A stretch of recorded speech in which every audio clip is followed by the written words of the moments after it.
పల్లెల్లో అన్ని చోట్ల కూడా గేదెల పెంపకాలు, ఆవుల పెంపకాలు మా చిన్నప్పటి నుంచి చూసేవాళ్ళం. అది పెంచేటటువంటి వాళ్ళు ఫ్రెండ్స్ బోలెడు అంతమంది ఉండేవాళ్ళు. వాళ్ళు ఆవులను, గేదెలను పెంచుకోవడం, వాటిని తీసుకెళ్ళి గడ్డి కొంతమంది పట్టణాల్లో అయితే గనక తీసుకెళ్లరు బయటికి. గడ్డి అక్కడికే తెచ్చేస్తారు.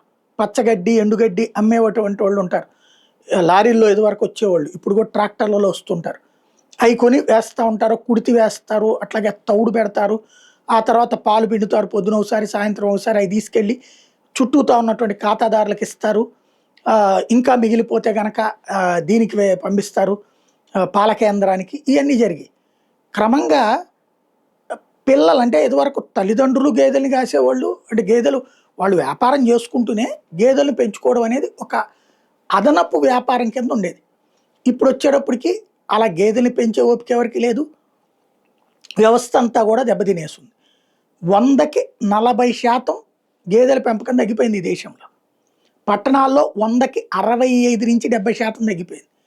ఇది ప్రపంచమంతా కూడా పెను సంక్షోభానికి దారితీస్తుంది. ఇప్పుడు పాలు మ్యాక్సిమం కల్తీ. ఎట్లా అంటే పామాయిలు, తర్వాతన ఇంకోటి ఏం కలుపుతున్నారయ్యా వీళ్ళంటే detergent, palm oil, chemical powder 3 mix చేస్తే పాలు వస్తాయి. అవి మామూలుగానే పొంగుతాయి. దానికి మేడ వస్తుంది. దాని తర్వాత తోడేస్తే పెరుగు వస్తాయి. ఇవన్నీ కామన్. భారతదేశంలో అనేక చోట్ల ఇట్లాంటి పాలే వాడుతున్నారు. ఎస్పెషల్లీ మెట్రో నగరాల్లో ఈ పాలే ఎక్కువ అవుతున్నాయి. ఒక గేదె దగ్గర నుంచి పాలు తీసుకుని పల్లెటూరు నుంచి పట్టణానికి వస్తే ఎక్కువ కాసేపు నిల్వ ఉండవు. అందువలన ఈ తేడాలు వస్తున్నాయి అన్నటువంటి నిపుణులు చెప్తుంది.